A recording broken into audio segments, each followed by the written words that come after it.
Bellow on the bellow on the bellow.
Bellow on the bellow on the bellow.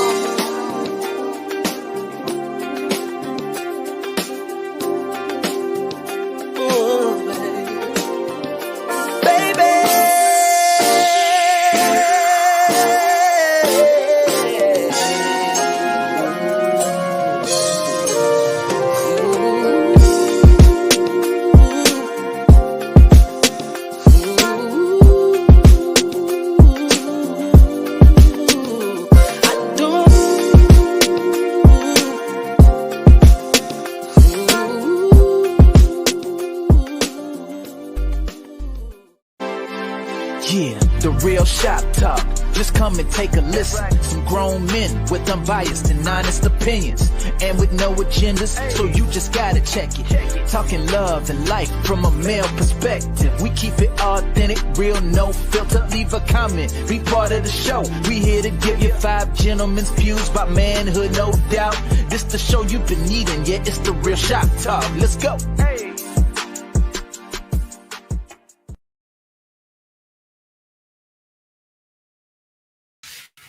Hey, everybody, it's Monday. Glad y'all back. We are here once again. And as you can see, we are 4 instead of 5. Tony Watts is out in these streets doing what he has to do, but we are going to hold it down for him. So much love to Tony Watts. He's definitely the mind and a very valued asset to the crew here. So tonight we have a show that's very important. It's going to touch on some of the tones that we have talked about before, but we always try to bring different perspectives because we want you to understand how we think as men. So we are 5 gentlemen who have no personal agendas, but we definitely have a unified mission, and we're here to build community. We're here to engage with everyone. Hopefully, people who are joining us live, you are also a part of this show. So bring your comments, your statements, your questions. And we definitely want you guys to feel like you're a part. And next time, bring a friend. Bring a friend, bring 2, bring 5. Let everybody you know to go to the Real Shop Talk website, which is realshoptalk.net. When you go there, you'll see a YouTube link. Click the YouTube link, hit subscribe, hit the bell. Make sure you get notified every single week because we're going to bring some amazing shows. We do Ladies Night once a month. We talk about trending topics once a month. And tonight's topic, we're talking about do men literally work themselves to death? So this is going to be a topic that's going to hit home for a lot of people. I know I'm already triggered and I'm on the stage, right? So, so we're just gonna do a brief round robin of introductions. First, my name is Derek Jones, and I'm the host of the Relationship Gumbo podcast every Wednesday night at 8 p.m. I'm a certified life and relationship coach, and yeah, I'm just gonna leave it there. By the way, before we go around, all of our profiles are linked to that website. So I'm going to pass it over to my man, Gunter Man. Yeah, there you go. What's up, guys? Hey, I'm Gunter Man from I Am Gunter Man. I run the Gunter Man Show. I'm the host of the Gunter Man Show. I am a life coach also. It's amazing. It's amazing. I did a lot of running around last week, and I kind of look forward to getting back into the meat of things, dealing with men issues. Let's do this. Passing it down to my boy, my bro, John Singletary. Is you. Yeah. Hey, what's going on, y'all? John Singletary, host of the Help Myself podcast. Excited to be here, and we're going to share some information and dispel some myths. So let's get to it. I'm going to give it to the brilliant guy over here. Look at that. I got it right, too. Oh, yeah. What is up, everyone? Man, I'm so excited to be here tonight. This is going to be a really good one. My name is Tony Massey. You can find me at Tony Massey Cooks, Tony Massey Speaks. But my favorite place to be is right here, right now. So, Derek, let's do this, man. All right. So, and as you guys notice, we do have our Six Flag uniforms on tonight. So we go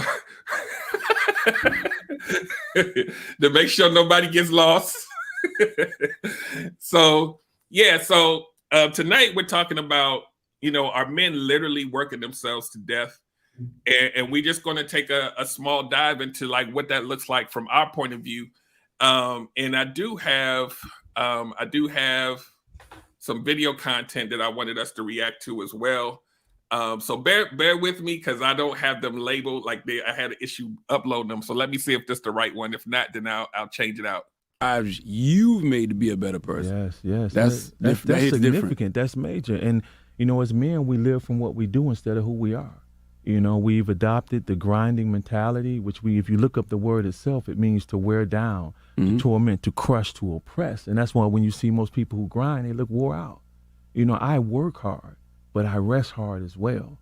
And that's another thing. I take pictures now when I'm out. I see an elderly couple. Typically, the woman is peppy, ready to move, and you see the older man just on crutches or a cane can barely move, because our whole worth we feel is in our work. I thought it was just black men who struggled with taking naps. But when I started speaking more, my white brothers, other brothers of different ethnicities was coming up to me like, dude, when my wife come home, I jump up. I'm like, what is that?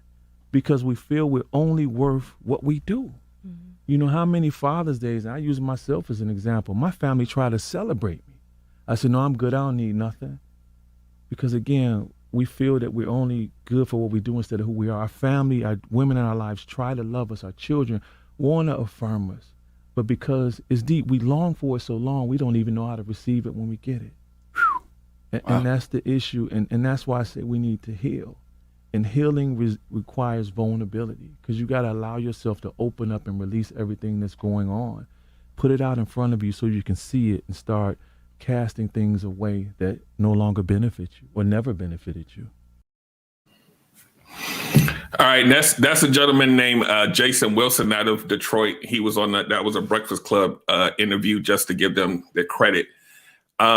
So there's a few things that stuck out, but the first thing I want to do real quick before we kind of get everybody's reaction to it is he said something to the effect of, you know, it's about what we do and not who we are. How many, as a show of hands on the stage, how many gentlemen have ever felt like this?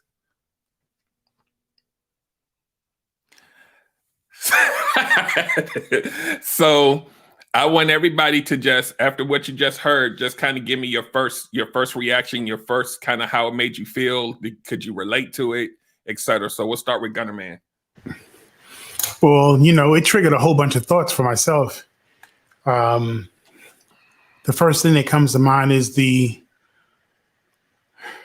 cultural image of being the provider. And if you're not the provider, what are you?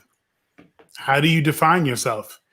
Because if we're not told or taught to talk about our feelings, if we're not taught that to share our feelings, all we are in so many facets when it comes to engaging with someone that you want to become intimate with, one-on-one relationships, or your children. Because I could think about my own dad, where I was closer to my mom and my dad was living in the house. I didn't have like the discussions about the birds and the bees and stuff with my dad. My mom took me through those journeys, so he was the provider. But what about the emotional content of being a man, or the interaction of what's okay, that it's all right to share that I'm going through stuff, or to talk about the things he's dealing with as with his son. You know, he has 2 girls and 1 boy. At least sit me down and talk to me about what I should be trying to endeavor to do. But it was really left up to me to figure it out. Me in the streets. Thank God I was connected with my mom so much that she would tell me things about life, but it's from a woman's perspective. You know, I needed that guy's perspective. So if you're not getting it from your father, where are you getting it from? You know, you always search. They say you're always searching for that approval from your dad. You know, and I think about it. You know, I pursued being a dancer, and my dad never, ever, ever came to see me perform. I think that still hurts. All these years of being a successful entertainer, never came to see me perform. But let's get back to this. So if I can't define myself by what I'm feeling, or shape myself in my relationships by what I'm feeling, all I'm left to deal with is, what do I bring to the table financially? Am I a solid dude? Am I making money? Yeah, definitely. But then is that now telling me that I'm going to be successful in my relationships? Evidently, oh, hell to the no. There's no guarantee. All right, so now you got the money, but then you don't know how to navigate a relationship. You don't know how to navigate. No one is teaching you how to navigate a relationship, how to show up as yourself. How do you do that? How do you show up as yourself? How do you live your truth? The things that we always say to people now. How do you do that? You know, and sometimes you need your core group of guys or your people to kind of reveal to you. But from man to man, what are we not doing? We hanging out, but we ain't talking. So where do we go? If my main boys are not even telling me about me, where do we men go? Church? Okay, we'll go to church. We'll go to Bible study. We'll research the word and see what God has to say about us, about how to live and how to love and how to connect. But now, how do you take that holier than our word of God, that word that's filled with love and filled with power, that's filled with authority and clear standards on how to really live the best life. But now, how do you take it and practically apply it to everyday situations? So you will even have people that are engaged in relationships, both loving God, but both failing in relationships. So where do we go? Man, first off, Jason Wilson, man, great clip, Derek. Appreciate it. That is a lion of a man. This is his latest book. He's got another book called When Men Cry or something to that effect. But I got to pick that one up too. But this absolutely resonated with me. I watched the whole interview on the Breakfast Club and just everything he said, even to the way he's able to maintain his voice quality while he's making these points, like all of it. And, when he spoke on, like, even on Father's Day, when his family tries to celebrate him and he's like, I'm good, like I found myself there, like, what do you want to do for your birthday now, man? I don't want to make no big deal out of this, that, and the other. And it's just this idea that all that you bring to the table is, I suffer from that really bad. Like my self-worth is, what am I able to provide? What am I able to do? It's really transactional.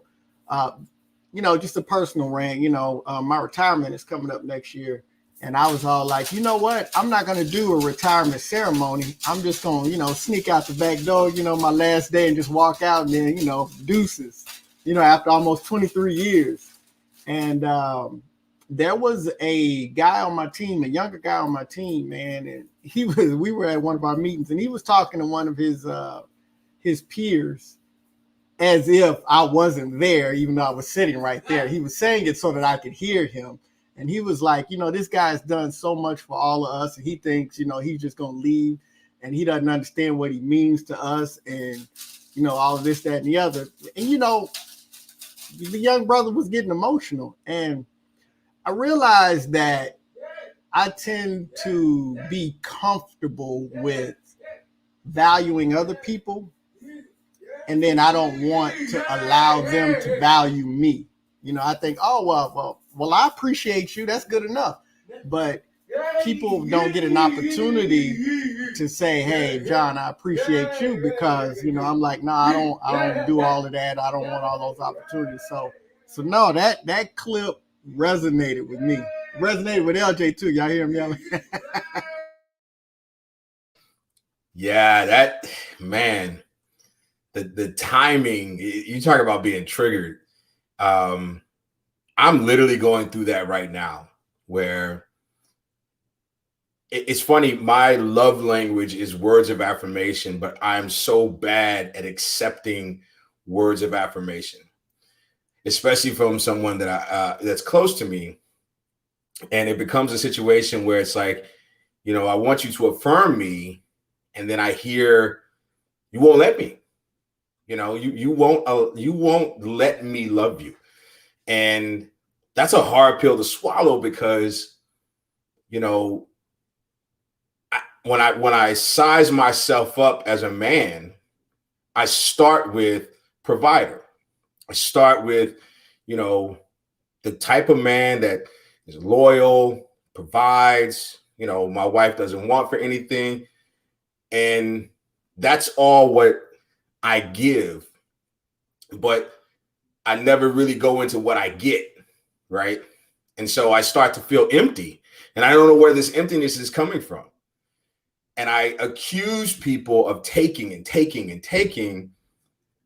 But then if I'm honest, I never really give people opportunities to give. I've even said on more than one occasion, I don't want a funeral. And it's because I don't like going to funerals. And because I just don't feel like there's a lot of honesty at funerals. And I get it. But my wife had to bring to my attention that it's not about you. It's about an opportunity for people who will never see you again to come together and celebrate your life. And you can't rob them of that. And I guess in some way, I feel like, well, since I can't do anything anymore, no one should be there celebrating me. I can't give these people anything else. I'm dead. So what are you celebrating, right? And, Gunner, man, you talked about church. I will never forget, man. I was attending a church in California. And there was this brother that I really looked up to as a husband, as a man, as a father. I mean, he seemed to have it together, man. Always dropped his wife off at the front of the church, opened the door for her. I mean, he understood protocol when it came to his family, even the way they sat in the pew. It was him, it was, the wife, the son, the dog, you know what I mean? They just sat in this very specific way. And I just thought he was the perfect husband. Until I found out, it came out that he was beating the hell out of his wife. His kids didn't like him. He was an alcoholic. He was all these other things. But once a week, he would put this mask on and he'd come to church and he'd be perfect.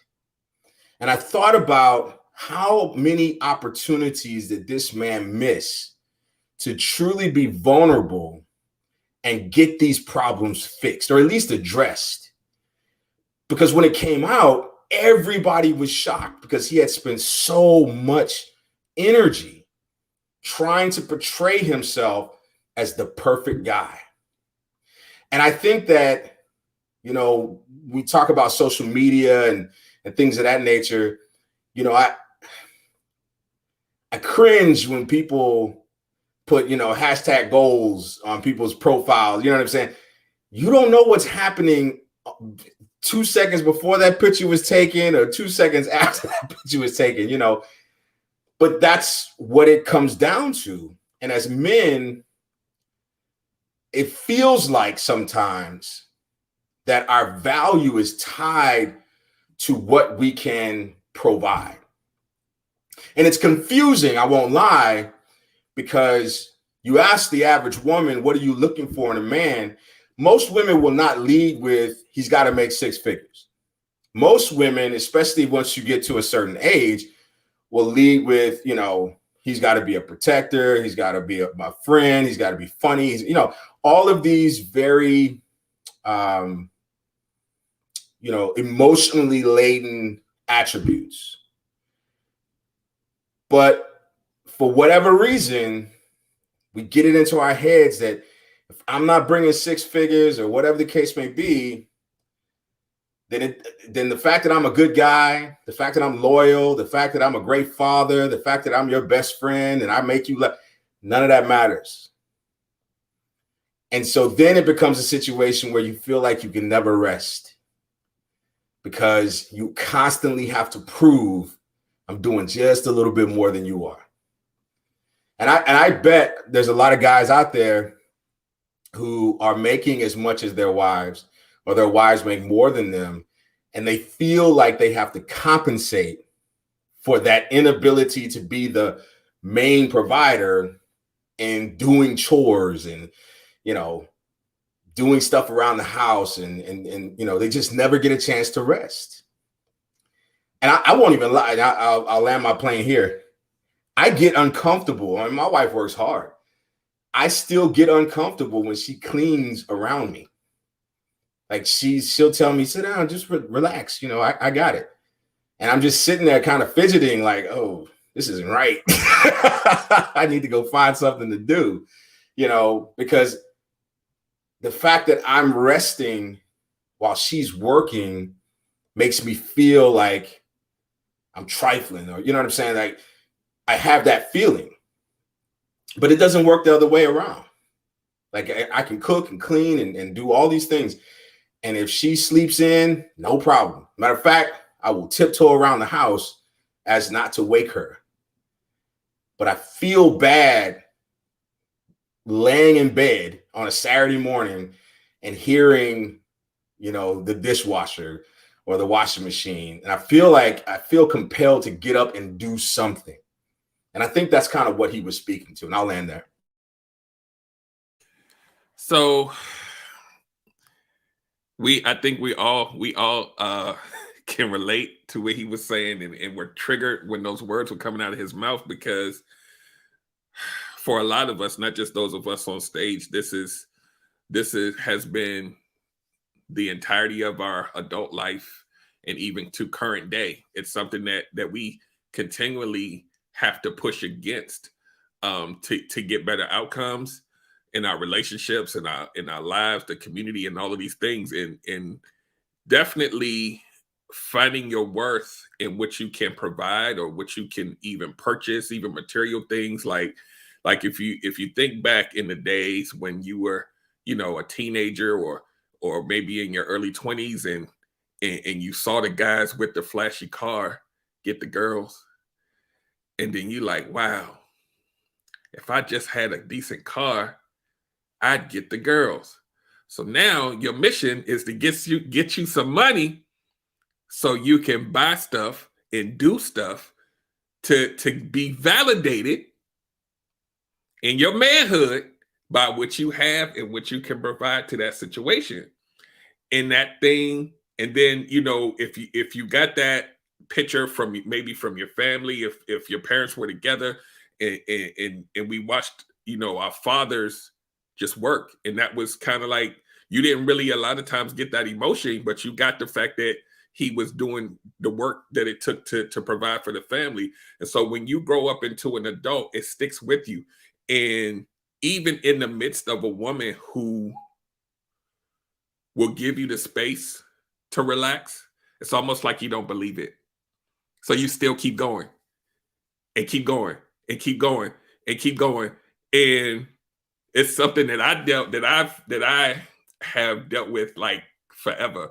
I'm just now relaxing it, like I would say within the past couple of years. Shout out to Alicia, because Alicia was like, dude, something ain't right. Because I would literally on the priority list, I would be last. And then if there was a place up under last, I was there. Like, is everybody good? Okay, cool. And I would be stressed the hell out, about to pass out, headache. And I'd be like, you need me to do anything else? And I would literally worry about myself last. And that's why, like what y'all was saying about when people celebrate you, it just feels weird. And you don't even want it, because you're like, after everything you do, you'll say, I didn't really do much. Like, we good. And it's like, wait, dude, you just put the whole earth on your back and you talk about you didn't do it. I don't, why y'all celebrating me? I'm good. Just, give me a card and I'm all right. And you'll find this amongst a lot of men, because even though this is not every man, but even though we do all of these things to provide for our family, provide for our kids and all of this other stuff, it's almost like an out-of-body experience. Like if somebody was like, yeah, you did. And I'd be like, no, I was just, it's part of my mechanism. I don't even understand what's so great about it. This is what I'm supposed to do, right? And it sucks, because it takes away the connectivity that you should have with your wife and your family. Emotionally, it's not there. It's like we talk about with kids, you're present, but you're not emotionally attached to the family, but you're providing, because that's all we know. And so to come out of that, it's real tough. So I'm gonna land my plane there. Then let me jump in. Yeah, go. Yeah, give me like 30 seconds. I think I saw Tashura. I think when Tony was talking, she says that. Yeah, I wanted to address that real quick. Okay, go ahead. And Gunsman, this will take 2 seconds. So Tashura says that sounds like you're trying to compete. No, I'm trying to compensate for inadequacies that I've created in my own head. Mm-hmm. That they don't exist, right? Because if I was truly inadequate, my wife wouldn't be with me, right? So it's not that I'm trying to compete with her and trying to see who can get up first and get clean and all this other stuff. It's that I'm trying to compensate for these inadequacies that are from childhood trauma. They're from, this level of excellence that has been shoved down my throat throughout my military career, because in order to be a good, sailor, Marine, soldier, airman, you have to damn near be perfect, right? And until you've proven yourself in some way, then and only then can you be, imperfect or make a mistake or whatever. But you don't get that out the gate. You have to earn it. You have to earn the right to be imperfect, to be human. And I don't know if John, you have that similar experience, but I just remember, coming up in the Navy, I spent most of my career with the Marines, and I saw really young Marines who had not been battle tested, had not really done anything yet. They had no problem getting rid of them and throwing them to the wayside because they hadn't proven themselves yet. But yeah, I'll never forget, there was a sergeant who was he would volunteer to take young new Marines to their barracks rooms and then rob them. But he was a good Marine because he had proven himself, right? And so we're not competing. And if we are competing, it's with the fear that's innate within us that we are not being good men. And it comes from this hustle mentality and hustle culture that I think is wearing us out. And it just comes from, I wish more people understood, and I'm not complaining, but I wish more people understood the pressure that's put on men to do everything and not complain about it. And it's done by men, it's done by women, it's done by everybody. The fact that on Mother's Day, we go to fancy restaurants and get served and wear nice clothes. But on Father's Day, we barbecue. Go ahead. Well, there's a bunch of things that you pointed out, but I'll start with you, Tony Massey, because before we started the show, Brother John wanted to compliment you because of his book that he wrote and how your example, the words you share matter to him because of what you've accomplished.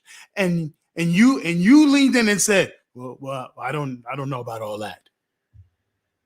Say, man, that's before the show stuff. We ain't supposed to be talking. But you need to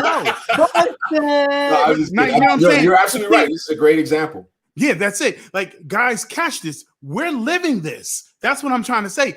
Here he is talking about it and didn't even realize he just did it before the show started. But here's the thing, dealing with Derek Jones, and it started with John Singletary. When we do not allow our families, especially our children, to serve us, to do for us, we are denying them the opportunity to know how to take care of us as we get older. We are robbing them of how we prefer things as we get older. So you have to set up an environment, because I sit with my clients and teach them all this. It's one thing to have a love language. It's one thing to have a love language, but it's another thing to have a relationship where you allow the other person to serve your love language. Oftentimes we're always doing, but we're not allowing the atmosphere for us to receive and seeing the benefits, the necessity, not just for ourselves. If you want to change the way you think about it, you're not saying no to them, or you're not saying yes to them to deny them or to allow them an opportunity to get to know you better. How does dad prefer this? How does my bro prefer this? What's right and what's wrong for him? I acknowledge he's out there grinding and making it happen. But on the same note, when is he allowing me to do for him? And not feel that I'm not saying that, yo, I know you ain't got this. If I do something for you, that's not indicative of me saying that you can't handle this. You know, remember the whole saying about, you know, a woman doesn't need you to hold the door for her. You know, that whole mindset. No, I'm not holding the door for you, saying that you don't have the ability to hold the door. I'm just letting you know that I appreciate you enough that I will hold the door for you so you may walk through it. You know, a last part was when you talked about proving. You know, it's not only a military thing, it's a work thing. You know, me being an entertainer, you know, you have the mindset you're only as good as your last paycheck. And if you're working for agents, I have 2 booking agents because I do events from New York to California. And I'm always positioning myself and my dominance where if anything were to go down in the industry, that they will go, okay, Ricky G, my stage name in MC in part, Ricky G, I'm gonna put that name to the side. Now let's see who we could get rid of. Where can we trim the fat? We can't function without that dude. So where can we? So we're all doing that. We're all pushing to prove something. So I'll land it there. So I'm gonna say this one last thing, and then I have 2 more videos. So we'll do the next one, we'll react to it, and then we'll do the last one and react to it, so that it'll kind of flow.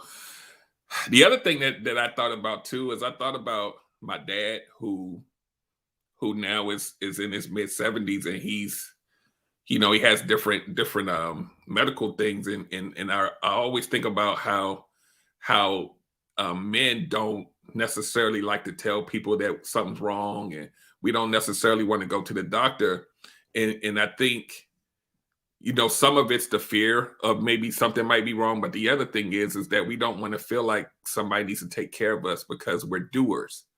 Like we don't want you to see us in a position where we can't take care of you, even while we passed out on the floor. Like we will ride that thing, and I vowed that I would never be like that. Just watching him go what he's going through, like and I think a lot of it stems right now, like especially in the baby boomers, now that they're up in age, they be like, nah, I'm good. And I'm like, no, you're not, Dad, I'm looking at you right now. And he's like, no. And I remember when he was in the hospital one time, and this is the first time I ever seen this man cry. And I was like, you know, he must be feeling bad that he's in the hospital. He said, no, I don't want you guys to see me weak. And I was like, what? I was like, no. I was like, let it go, because you've been here for us our whole lives, and you did what you were supposed to do every day. And he was like, but I just don't want you guys to see me weak. And that just spoke volumes to me. Even to this day, I'm like, that's why now, like, even me being a relationship coach, I'm like, come on, gentlemen, we got to get it together, man. We got whole families we taking care of, and we scared to let them know that they can help us and they can offer help, and we'll accept it. It's an insane cycle. Because I think when I think Erica asked earlier about, is it societal or is it like self-imposed? It's both. Like, we get conditioned in society, and even when it's not present, it's almost like a trauma that we don't even recognize that's not even there anymore. And that's why I always talk about, like I'm sure your wife does too, Tony, and maybe in other relationships that you guys have had, you'll have a woman that says, I got you, and you just won't even let it happen. Not only is it both, it's validated through the things that we see and how we interact with each other. It's validated through sports. You know, you let somebody fall like, I remember growing up, we used to play football in the street, and it was tackle in the grass and touch on the concrete. Somebody falls, the first question that was asked was not, are you okay? The first question that was asked was, can you still play? Because that's what was demanded of you. Are you still good to play? Can you still perform? Because as boys, we are taught that love is a performative act. You have to be doing something. You told a story, and it reminded me of when I was in nursing school, and we had to do some time on the ward at the VA, and I would never forget this man for the rest of my life. He was actually one of the Tuskegee Airmen, and he was an inpatient in the VA, and he had this dresser full of these photos. I mean, just these amazing pictures of him next to the plane. You know, they were pinning a medal on his chest, him and some other brothers, and it was just iconic. Like it was like being in the Black Museum. But what was laying in the bed was this frail, you know, shell of who he was. And unfortunately, he had, you know, suffered from incontinence, so he had to wear a diaper. And I had to change that diaper. And he would cover himself and lower his head. And I would tell him, it's okay, you know. And he would just start crying every time this happened. But here's the thing, even at a young age, I knew why he was crying. It was the shame. And it wasn't the shame of someone having to change his diaper. It was, I'm not that guy anymore. Yep. I'm not strong anymore. I feel weak and I don't want you to take care of me. Right. And I was looking at the pictures one day and he just kind of looked at me and smiled and he started telling me stories. And through these stories, his whole demeanor changed because he was back in that space where he could produce. Mm-hmm. And I think at the end of the day, it's hard for a man to not produce. Like when the brother said, when his wife, you know, the wife comes home, you jump up and you feel like you got to do something, you know. There's this innate and learned feeling that we have to produce. The problem is it becomes toxic. Yes. So much so that what happens when there's nothing to produce? What happens when it's time to rest? And here's something that I'll land here. My uncle once told me, even God took a day off. So can you. And that's profound to me. Yeah. So I'm going to go ahead and do this next video. Let me see if I can sort this. So we're going to play another video, and then we're going to have our reactions afterwards. Is it possible to make it a little louder? I don't think I can control the volume from here. Okay. So sorry. And he speaks really soft to boot. So he has a very soft voice. So that doesn't help either, but I don't think I can control it from here. So let's try this next one here. Once said when a man says he's tired, pay attention. Mm-hmm. Expound on that a little bit. Yeah, I mean, the suicide rate amongst men, we're 3 to 4 times as likely to die by suicide than our women. 9 out of 10 people who live to be over 100 are women. Over 70% of homicides are by men in the United States. So long we tell each other, we give each other pounds. Stay strong, brother. Mm-hmm. Subconsciously, that's telling us when we're weak, we're not a man. You can't stay strong. I can just put the bar, a 45-pound Olympic, tell you to hold an Olympic bar out on the bench press. Say, I want you to hold that till tomorrow. You won't. We have to be careful of the misleading mantras that we say. You know, what doesn't kill you can only make you stronger. That's not true. Or everything in moderation. No, less than an ounce of cyanide will kill you. So we have to be careful how we program ourselves. So when a man is tired, a strong man is tired. When I say believe him, what I mean is welcome him to rest. Allow him to decompress. You're tired, brother. What do you need from me? I don't need to ask you to do something else. You got to understand, when you're like us community servants, no one will ever stop you from helping them. You have to stop yourself. And that's what I mean by that. So many of us, we work past fatigue, again, for that affirmation. It's hard to say no. And that's one of the greatest things I've learned to master is saying no. I can always come back to say yes, but when I say yes first, now I'm committed to something, and then I'm typically operating in frustration. So when a strong... So I cut that off because the next part I also have that clip too. But here's the hit. I want to make this point, and then you guys can talk about any other things you want to talk about. He said that when you don't tell someone no and you continue going, that you're doing it out of frustration. That's huge, because you're a whole frustrated, stressed out person and you push yourself past the point of fatigue. There's nothing healthy about that. That most of my life, I'm a card carrying member. Like it's not, and I literally got to a point when I started getting older that it started to affect my health a little bit. Like, dude, you're doing too much. And then you still don't stop.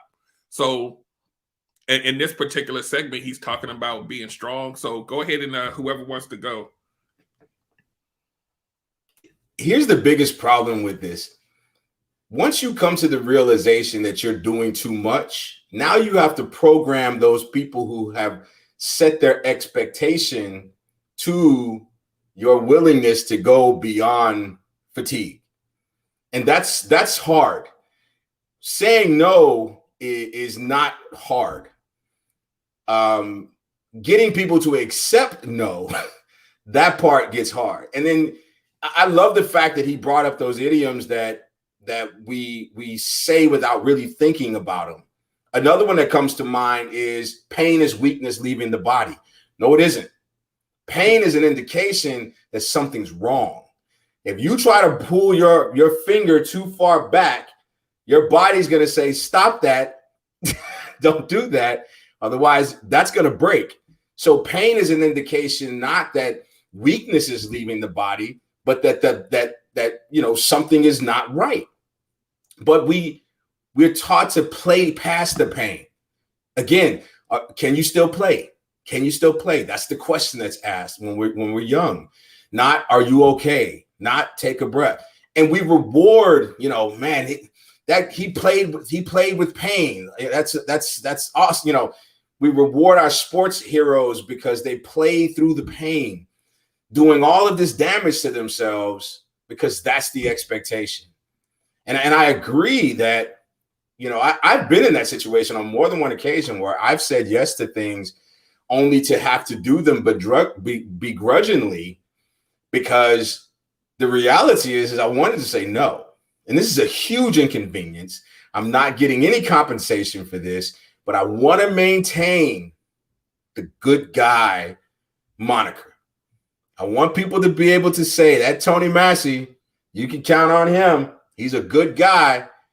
Meanwhile, Tony Massey is tired, frustrated, and a little pissed off that you keep asking him for stuff, right? But I keep saying yes. So it's on me. And all it takes, like he said, I love this. You can say no and then change your mind. You can say, nah, I can't do that. And then a day later, you know what? I thought about it. I do have time. But once you say yes, what do? Without a really good excuse, or a really good story, it's hard to turn a yes into a no. It's really easy to turn a no into a yes. So I love that. And I think I'm going to start adopting that whole thing. I'm just going to say no, and then I'll say yes later. There's this really great saying that goes, life isn't happening to you. Life is responding to you. Like, think about it. All the things that you make your norm, people accept that to be you. So they're expecting you to keep saying the yes. For myself, I grew up a little different than you guys in the sense that, I grew up having money from my young 20s. So I didn't go through the grind of having to really, keep making it happen, because I pretty much only worked on Fridays and Saturdays, mainly just Saturdays. So Sunday through Friday, I'm typically off. So I didn't have the pressure of everyday hustle and bustle being pulled and requested of me. So what I did was I filled my days up with calling and reaching out to people using social media. And I still do it to this day. I'm the person, typically the one that's reaching out to people to check in with them. Hey, how you doing? What's going on? How's everything? What's the latest? Hey, can I help? So I never had to go through I'm being asked too much. My failures always came when it came to the relationship side. not having any balance whatsoever, go into full let me do for you, let me do for you, let me do for you mode. But at no time am I teaching the person how to serve me, how to care for me, how to love me. What about me? I would completely remove myself and my needs from the relationship. So the question is always asked, Gunter Man, were you actually in that relationship? Think about it. If you're just a doer and no one is doing for you, are you actually in the relationship? If your love language is not being served in your connection with your significant other, are you in the relationship? Or is this some type of business transaction? Is this a business or is this pleasure? Is it a connection or is this you in service to the world around you? You know, when we talk about God and being his example, is being able to live in a way not as other Christians live, but as how Christ lived.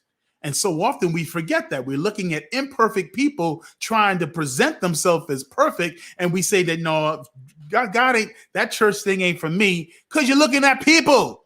Don't look at people. That's why the Bible's so thick. You're supposed to work the word, see how they did it, make sense of it. And then where the power is, how to practically apply it to everyday situations. Because when you do that, there's a truer version of yourself being revealed to the world around you. Not that where you sit and how your family looks. And no, it's an oozing of it's a more of a manifestation of qualities, not just a presentation. Not only how you so live for God is being shown in the face of your wife and children in all its glory, because you have managed how to apply the word. So to fake the word, God can't bless what you fake. So there's no blessings in that. Presenting yourself in a certain way and not living the truth. Because Lord knows I did that in my marriage. Speak the word, teach the word. People come to my house for Bible study. Am I living that truth in my marriage? And I wasn't living the truth of it in the marriage. So it didn't have the power that was necessary to be felt and seen by other people. That was the true godlike manifestation of power, godlike agape love, that love and for God in the renewed mind and manifestation towards men. It wasn't being felt. It was not simply an image. It was a manifestation that could absolutely can be felt. It was palpable. It was more than just a look. It was in mannerisms and the way we speak and the way that people that connected to me moved and spoke because of me. That's who I'm talking about. So yeah, so I dealt with those struggles when I go back and I think about serving in relationships, but just everyday grind. Matter of fact, my wife would always say, you have all this free time. Why aren't you doing more? Like, why aren't you doing something else? Because I didn't feel uncomfortable in my skin. You know, I was providing. I was making money. So what do? I'm off. Sunday to Friday, I'm off. I have nothing to do. I don't feel no pressure like that. But I didn't do relationships right. And there's nothing like the failure of relationships as a weight in your body of not being able to do something that's supposed to be so intimate correctly. I'll land there. So somebody just popped in. I knew Tony Watts wasn't going to stay away from this conversation. Yeah, Tony Watts. Yeah, you see him? You see him? We see you. We see you. Come on, Professor Watts. Drop some statistics on us. Listen, the young man that I love that you guys keep showing, he's dropped all the statistics possible about suicide, about what we go through. I so appreciate you dudes, man. Like, you guys hit on every cylinder tonight.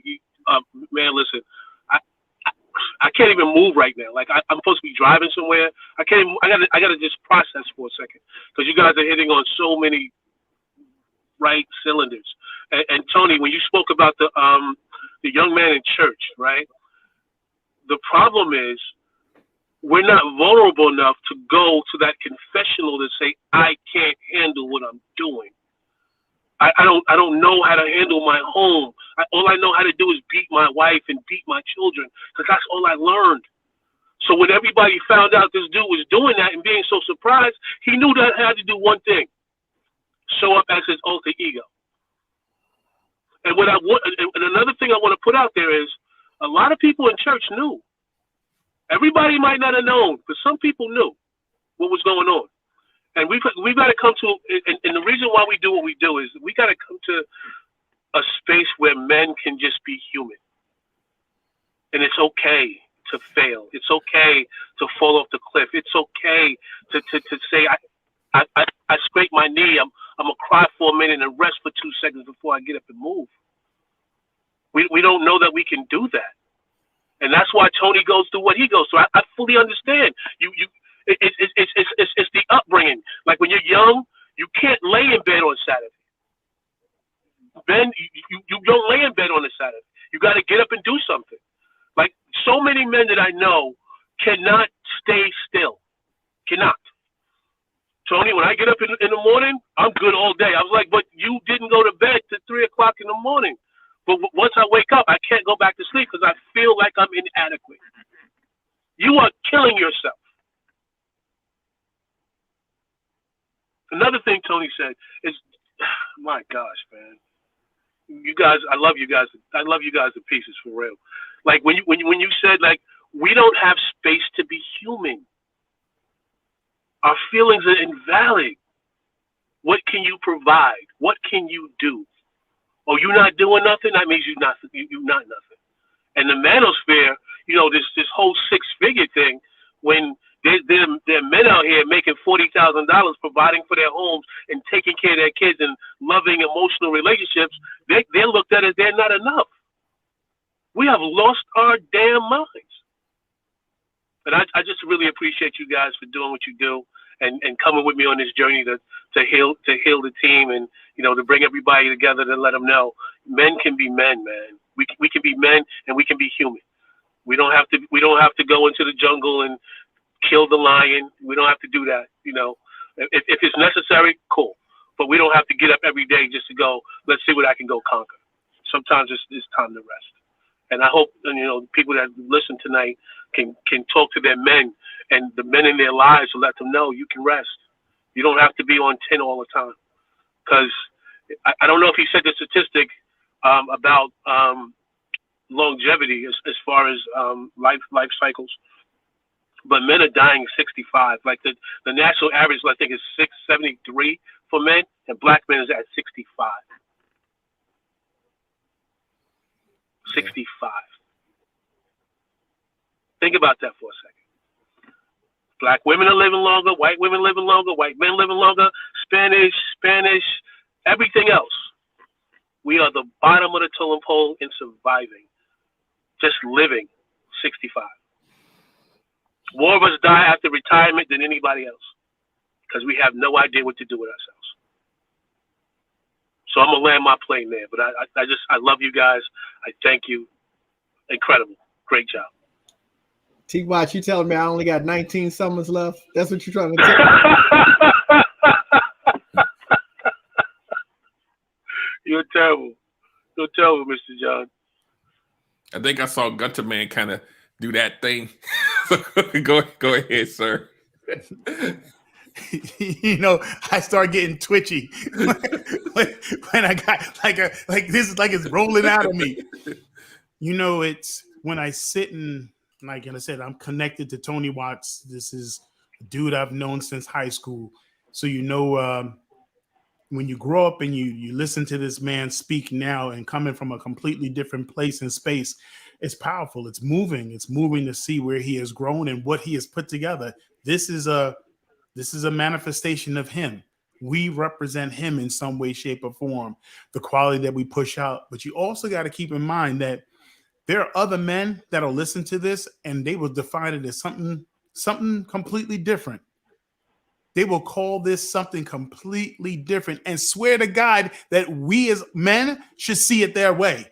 Like it should be that clear that like, you guys are, I'm not going to say it, but you already know. No, I actually don't know because What point do you think that your manhood, your definition of manhood, is more truer than mine? That's what I want to know. That you saying that the way I grew up has not shaped the definition that is correct for all men. Now, there's some elements we're learning. This is what this conversation is all about. Men sharing different aspects, and you'll see that the underlining is a lot of it is just still the same truth. 5 guys from 5 different walks of life, but the underlying elements are all still there. But wait, what makes you think that our way of seeing manhood isn't manhood? Like, why in the world would you think that your way is manhood? Now, you just saying that has proven that your way probably isn't the best way. Because with your negativity, you will manifest more negativity. With your negativity, you will manifest more negativity. But what we're pushing here right now, we're trying our best to find the balance between showing the truth of how us men are showing up, as well as being able to let women know where we're coming from. We're trying to find that balance. You know, so we have this no agenda. We're being these vulnerable people to the best of our ability. Guess what? We are real men doing real things, despite with you as another man looking at other men saying that we're not. I think I'll lean on my side more than I will lean on yours, and I will see the manifestations of my life lightening and brightening and increasing the betterment of other people, unlike your light that cannot shine bright and invite the love of God and invite the power of people, invite the togetherness into the fold. Not your light. This light here is the truth. Yeah, there was a video that one of the Manosphere guys did, and the title of the video was "Men Were Created to Suffer." I couldn't even watch the video because no, I was not. That is not the will of God. You know, I remember when my wife and I were dating, and this was such a cold moment for me. She was at the store shopping, and you know how they'll ask you for your phone number, so they can put you into some database or whatever the case may be. So she's like, the lady, I could hear the lady say, can I have your phone number? And my wife said, no, you don't need that. And then just finished her transaction. And it seems such a simple moment, but I know I've been in that moment where I'm like, I don't want to give you my phone number, but I also don't want to be confrontational. Okay, here it is. Where she was just like, nah, you don't need that. And then just, you know, that was it. And she is very good at saying, no, I'm not going to do that. Or not feeling guilty about not wanting to do something. Whereas I get laden with this guilt if I'm asked for something and I don't give it.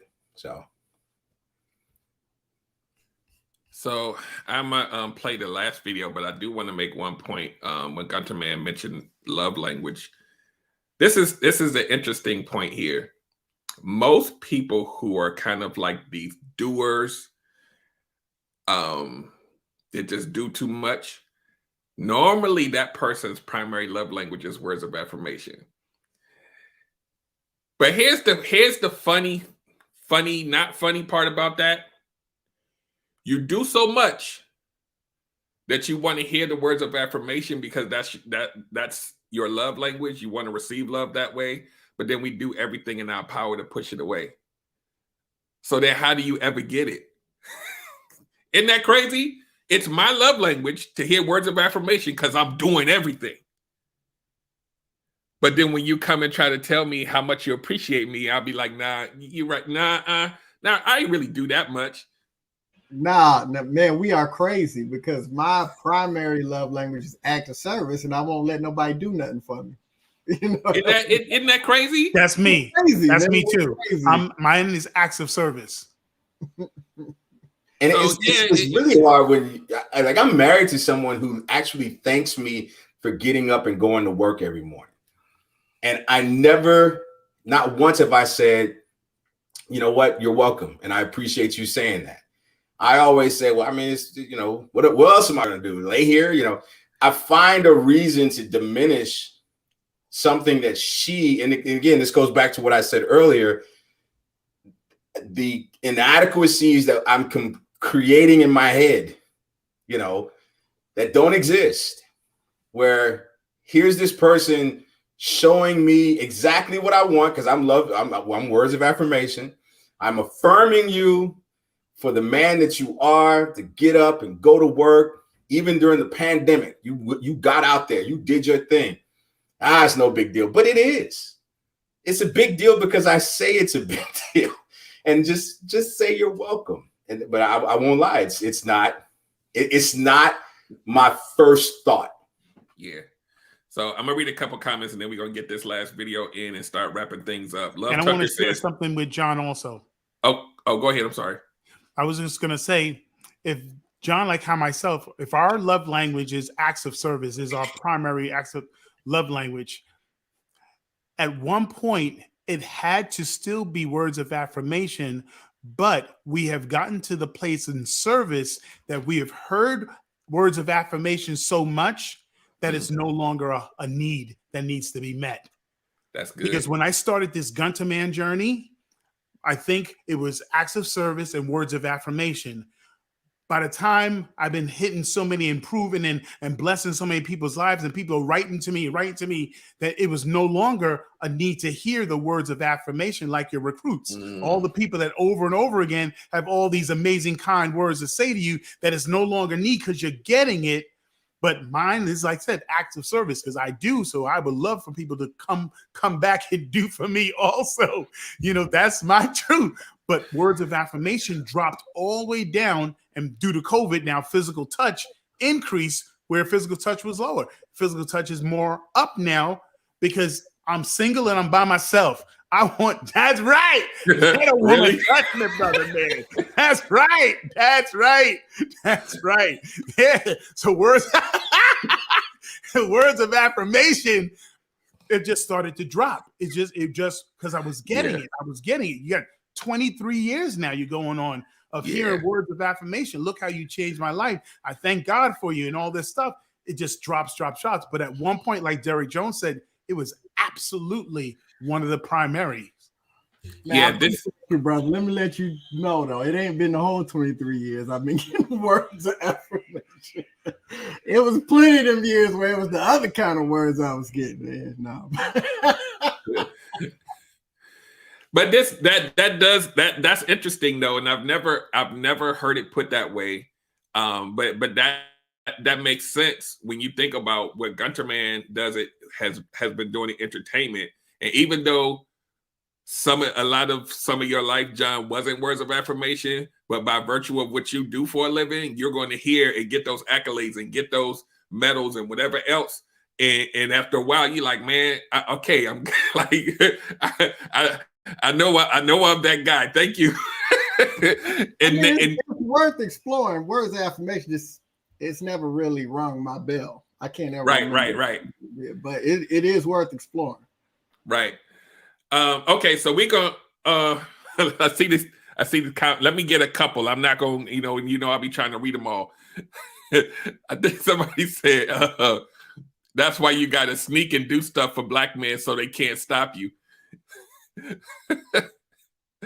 So Tashura says this is helping me to understand men much better and confirming that y'all are crazy. So because it is crazy to have a love language and then push it away at the same time. Like it just dawned on me tonight, we be pushing people away to think that. So if we don't get served that love language, then who are we in a relationship really? Like it's deep. And I'm gonna tell you, black women especially have no issue celebrating one another. None. And they ain't got to do nothing big. The whole concept of black girl magic is phenomenal to me because at some point, black women stop looking externally to be affirmed, and they just started affirming themselves. And now it's just, I mean, it's gotten out of hand, but it's something that we can learn from, because they will celebrate one another for everything that they do. Y'all should see the struggle bus when we be on our little chat. Right. It's the struggle bus. Like, hey, yo, Gunner Man, that was great that you did that. Yeah, going to the next topic. Like we struggle. Whereas my wife will have a whole, Facebook post about how wonderful, somebody is, and everybody will jump on and say, yes, girl. Like, she did one where it was just someone changed their hair and wasn't sure about it. 350 accolades later, it was like, what is going on here? It's a haircut. I don't understand this. And just like the dude was saying with the fist bumps and all of that stuff that we do, you got on a nice suit, you be like, nice suit, brother. He'd be like, nah, that's you, man. Nah, you the one with the nice, we can't even take it on that level. You down. No, man, if I had your hands, I cut both of mine off. We all do it. It's crazy. Girl trying to get it. You the man, not me though. Yeah. Meanwhile, I will go my wife and I went to dinner, to brunch one time, and it happens all the time. Either some black woman will walk up to my wife and go, girl, you are beautiful. And my wife, thank you so much. And then they start a whole conversation, exchange numbers. Now they're best friends. Or she will say, you are rocking that shirt. You did that to you. I mean, I would not want that type of energy. But I'm just saying, there is no limitation. They don't have those superficial limitations when it comes to complimenting one another, recognizing each other, building each other up. Whereas we do. If a brother came up to me and was like, bro, you were rocking that suit, bro. Nigga, don't. Look, I know this is Atlanta, but let me stop. All right, man, we going to the video now. Damn it. I wouldn't do it. All right, here come the last one, man, and we gonna land this jumbo jet in a minute. Hold on. I hope this the right one. Let me see. Before it crashes. Right. All right, here we go. We want to say when a man says he's tired, pay attention. Mm-hmm. Expound on that a little bit. Yeah, I mean, the suicide rate amongst men with 3. We want to say when a man says he's tired, pay attention. Mm-hmm. Expound on. I think we played that. We played that one already. Yeah, that the third one didn't upload there. So, but yeah, the third video, he talked about a friend that he had that was kind of like in the gym working out or whatever. And he was like real buff, and he was working out with him, and the dude really just expressed the whole time how he didn't need anybody. He's just a strong guy, and he's like the guy was saying he's like one of the strongest men he knows, and he just refused to kind of stop and slow down to the point where he ended up, I think he said he passed away or something, or he had passed out a couple times, and that was like the signal. He would never say that he was tired or admit that he was tired. Yeah. Heart attack and died. Yeah. So this is the, just for the tone of the title of the show. Are men literally working themselves to death? Yeah. Like, and this goes into what I was saying about men not even admitting that something medically is wrong. Just keep going. And he gave this example of this guy who you saw was physically strong, and he tried to manifest that into like what he did every day, just wouldn't stop. Even to the point of exhaustion, even we talked about going past the point of fatigue, until he literally collapsed. And I think he said he collapsed like 2 times, like before, ultimately having that heart attack or whatever, and still kept going. And when does passing out become a bell ringer for you to say, wait, like I'm gonna be like, for me, the stress started giving me like migraines. And I was like, and y'all know when you get a migraine and sometimes it like be in your eyeball. And I was like whole days of work. I'm like, yo, I can't even focus on it. And you still got to show up. You still got to be, you know, a father. You still got to be whatever. And I'm like, I can't even think straight right now because I'm stressed out about all this other stuff. So I had to learn how to, number one, let Alicia know that the reason why my behavior is different and acting is because of this. You know how difficult that is to do when you are used to just saying I'm good, that this is affecting me. It's this, it's that, it's all these things. And she's like, you don't have to carry all of that at once. Like, are you like, I want you here, you know, for the rest of our lives. Like, what are you doing? Because you know that stuff that starts out like a migraine, then it starts to turn into other stuff. So I had to literally learn how to detach myself from stuff, say no, right? I'm calling my parents like, look, I'm not coming today. I know y'all want me to help, but I need time for me. And even like what Tony Massey was saying, we gotta start training people that I need my time. I know you used to me showing up, but I can't because I need to be here. Like, I want to see my kid grow up. Like, It's that serious. So let's see. John came off his mic. Yeah, I came off my mic, man, because I gotta give a shout out to Black women, man, to the sisters. They really hold us down, man. Like, you know, that whole just come here, you know, man, they do that thing, man, where they hold you and they rub the back of your head and they just, all this time we're putting this pressure on ourselves and they're just saying, be you know, just relax in my presence, man. And it's so dope because here's the thing, you know, with us, it's always task oriented. Like, yo, am I a good father to my kids, man? Am I providing for my home? Am I pleasing my wife, man? Am I in the community and people respect me? Am I going to work and doing my job? Am I this, that, and the other? You know, am I, when I go to the gym, am I on the basketball court? Am I schooling these fools? But, man, with this community, I'm pretty sure that y'all didn't caught this clip or whatever, but it's a song out by an artist from New York named Piff Marty. And the name of the song is Boys Do Cry. And in the second verse, man, this is what the brother said. He says, some days I'm good, but then others I feel like nothing would work. Never was kind to myself and wonder why I would reverse. Because they tell us when we vent, we're complaining. When we're tired, we just lazy.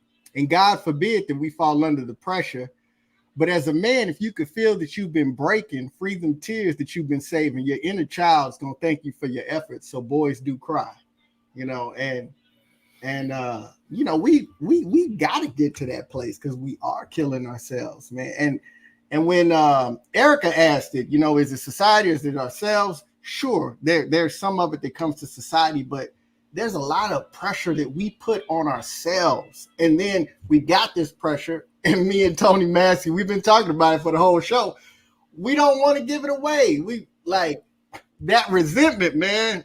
I think me and T Massey was twins and we were separated at birth or something, man, because it, like that resentment, like, man, I will go so hard for everybody and then I'm just eating up inside because it's like, don't nobody value me. They don't appreciate me. They see me transactionally for what I do and what I give and what I present, and ain't nobody this, that, but I'm not letting them. You know what I'm saying? I'm doing it, you know, so It's crazy. No, I man, that's so real. I'm going through it right now where even people are creating relationships or creating a narrative of our relationship to serve the purpose of me continuing to perform at the level that they expect. And it's as simple as me saying, no, I'm not going to do that. But then, like you said, the hard part for me is not just saying no. It's now I got to let that sit with me, right? I could have been helping somebody out this weekend. I could have been helping someone move. I could have been doing something that validates me as a man. But instead I was selfish. And I'm an advocate for being selfish because at the end of the day, if you can't look out for you, who in the hell will, right? And I just want to hop on that shout out to Black women, brothers. When I tell you, my wife carried me to the hospital when I caught COVID, and I had, pneumonia, the whole nine. And to this day, if I sneeze, I have a tendency of sneezing 3 times. If a fourth sneeze come out, you all right? But I mean, that's the level of care and compassion and the whole nine. And it's hard to receive sometimes because I want it to be okay. I can't breathe. And she's like, we are going to the hospital. Let's go. And she literally carried me to the car. All the while, I'm like, I'm good. I'm fine. I can beat this. And I was a healthcare provider in a former life. I knew something was wrong, but I just could not show that weakness and receive that, that compassion that she was trying to give to me, because I didn't feel worthy of it, because I knew if I go to the hospital, I'm going to probably get admitted. What about work? What about all of these things? And I just had to let go. And so I'm a firm believer that, either you're going to slow down or God's going to slow you down. Yeah. Rest your body or your body will rest you. Absolutely. It's just like if you try to play God in people's life, God is a jealous God. He will remove you or them so that there's no issues on, no confusion about who God is. And I don't want to be removed because I'm trying to play God. And I want to learn how to value love without the transaction.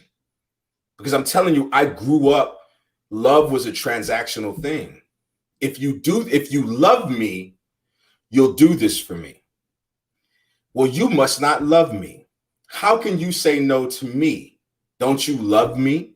And so it becomes this performative thing where now I'm trying to show love to everybody, but yet I'm literally drowning in my own pain, and there's nowhere to put it, because if I even if I tried to say I'm hurting, the response was, be a man. Toughen up. You're a man, right? No, I'm not.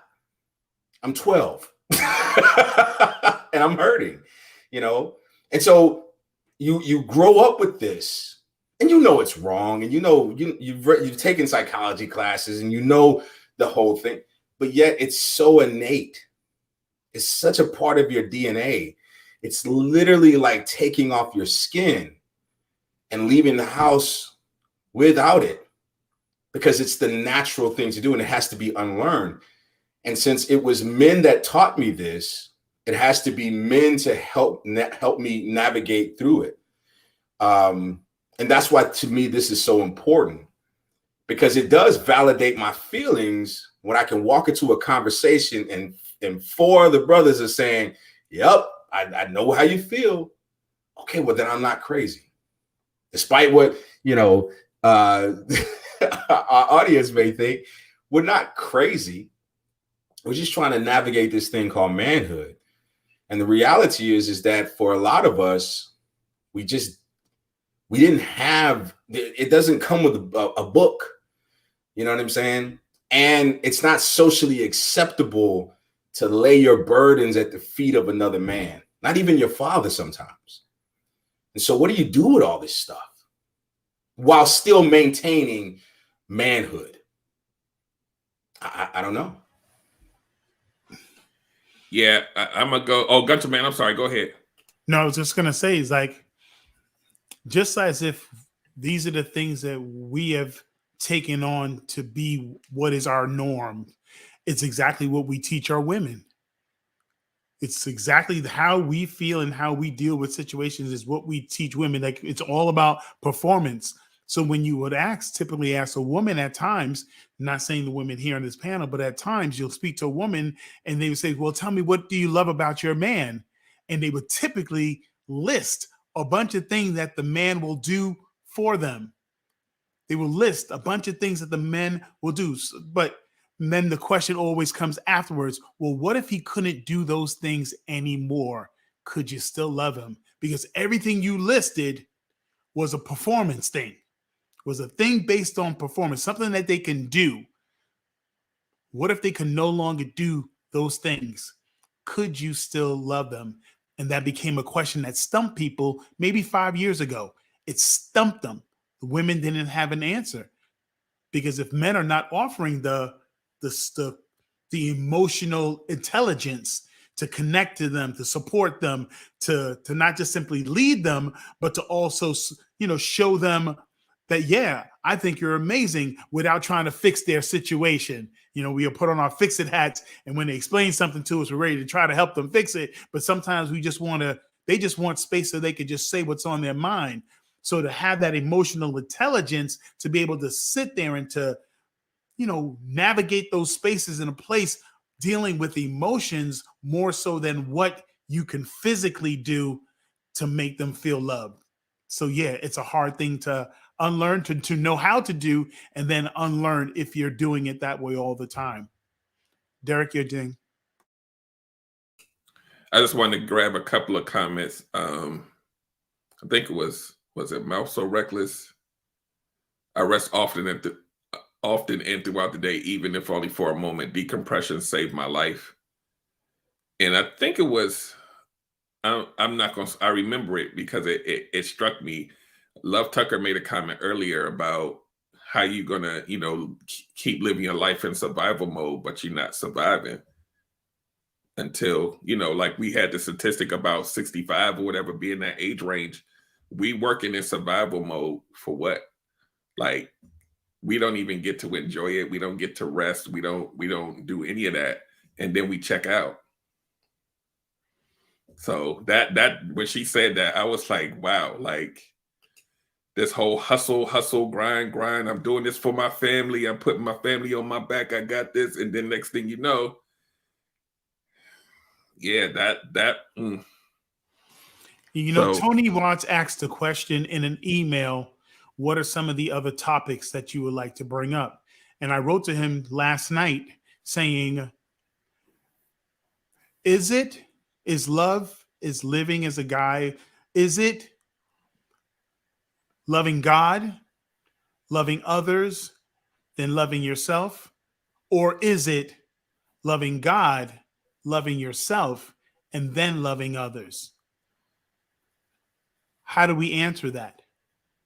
It'll be displayed in your life, because we will often think, back in the days, we were told that you're supposed to love others. But the Word of God talks about how you're supposed to use your relationship with God as a standard, how to see yourself, how to view yourself, how to define love, how to deal with situations, and how to see others. First, having a loving relationship with God first, you and him.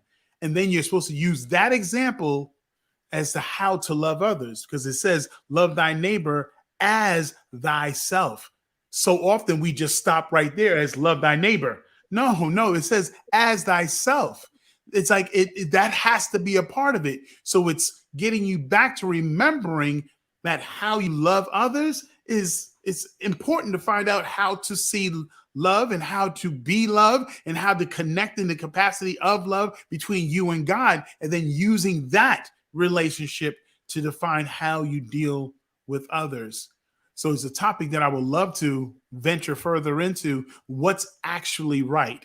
Are we supposed to love others after God, or are we supposed to love ourselves after God? Which one will reap the most powerful benefits? Gunner, man, the ladies is in the comments talking about their phones is dry, and the only reason why they checking out the show is because they ain't popular and ain't nobody loving them. So I say that you should probably dive into all of their DMs and inboxes. Stay on this side of the conversation. I'm gonna volunteer you to do this. Stay on that side. I'm gonna slide in them young DMs so they can feel that love. You know what I'm saying? Tony Massey done blinked himself out. Oh man, no, that was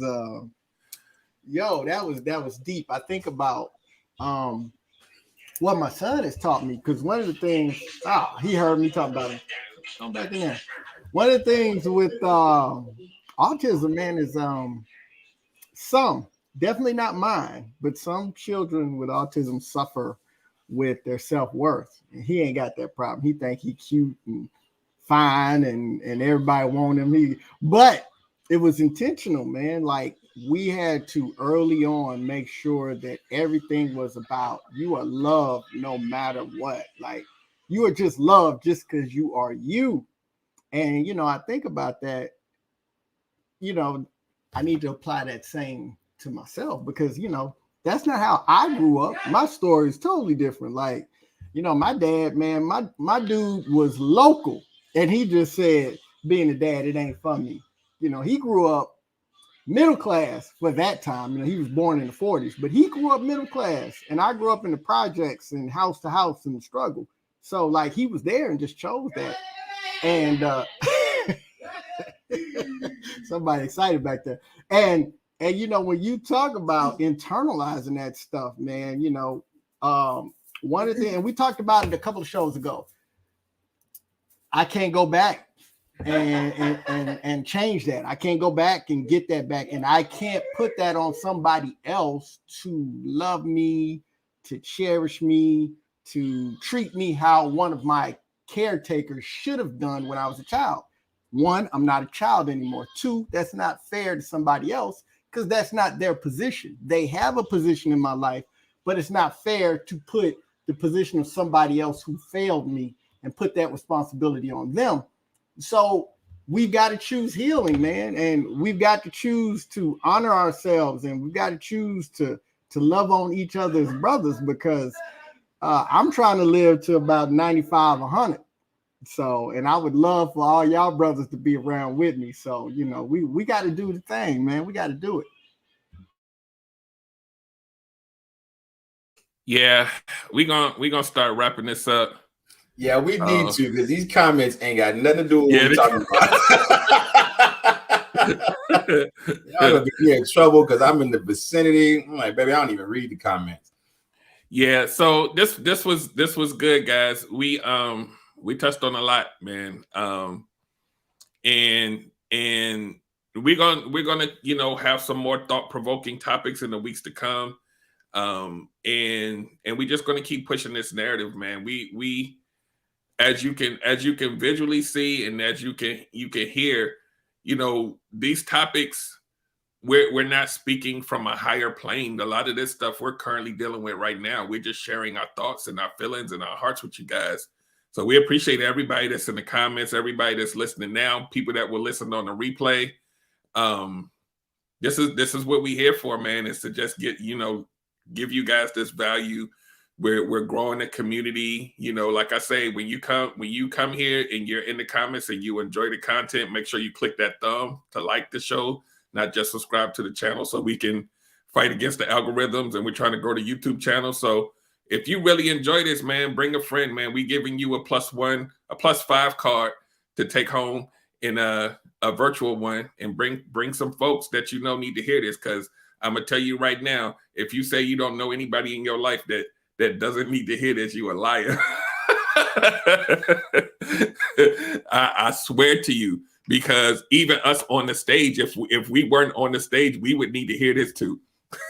So let's be clear. There's some men in your lives, it could even be your daddy, that we need to hear these things. I just did a show last week about managing your emotions, and one of the things that I told everybody was that, and I'm sharing this because it's kind of pertinent in a way, because as men, we need to learn how to manage our emotions. And what I told the people was, you know, those charts that they give you in elementary school, or they give the kids now, and it says, you know, choose how you feel. If you're jealous or you're angry, we need to print them things. That go on Google Images and print it out. And when you feeling a way, you got to pick one. Because I told them, most of the time when we're in a relationship, we're only showing anger or hurt. We either victim or we angry and we charging and we want to be on the defense and do all this other kind of stuff. It's a whole bunch of different emotions that we're not even really pointing out what they are. So we got to get there. We got to let people know that for yourself. I'll be showing other emotions. Okay, I'm sure you do. So again, see, we need to go ahead and boot you down to the comments and get into that conversation. So don't make me go. It's not safe in there. I know it's not. That's why we about to wrap it up right now. So on that note, guys, thank you. Yeah, I'm playing. Somebody's playing that Oscar music on the side. Like, all right. So, all right, man.